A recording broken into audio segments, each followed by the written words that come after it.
New here on the Night Team tonight, previously unknown serial rapists have been roaming the streets of our city for decades. Now the work of two LMPD detectives is bringing justice to victims who felt forgotten. WHAS 11 is the only news organization with access to this unique effort. Kris explains how it may become a national model to crack cold cases. Working overtime on West Kentucky Street. Let's do the original case numbers.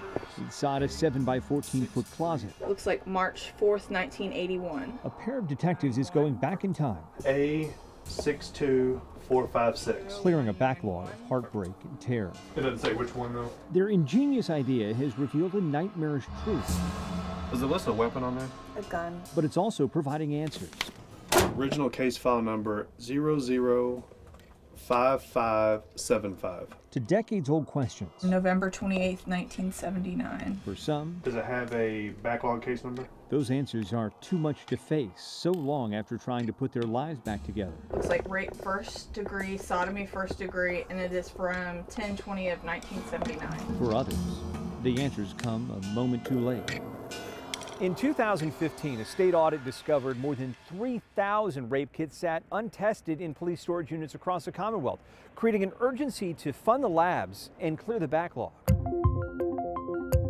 Technicians got to work, aided by state and federal tax dollars. Lawmakers quickly aimed at the problem, but it would take longer for results.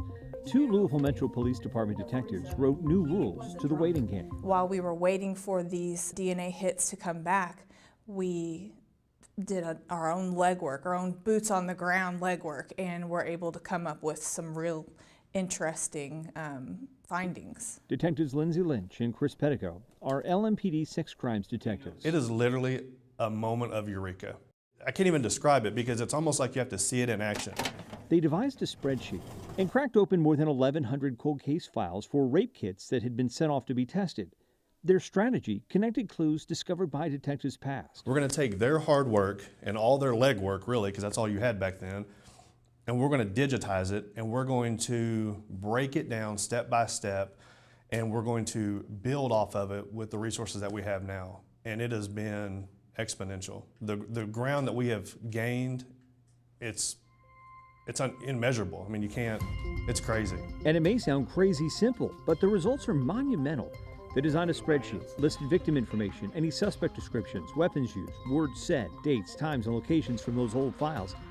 And with a click of two buttons, Simply Control F and start looking for keywords. And these same keywords kept popping up, and we're like, oh man, we are onto something. What have you discovered through that? Well, so far we've linked several serial suspects from these decades, and we're closing in. I mean, we're just almost at the finish line. How many serial rapists were at work in the Louisville metro area in the 70s, 80s, and 90s? To answer that, I don't know. What I can tell you is that we know of at least 5.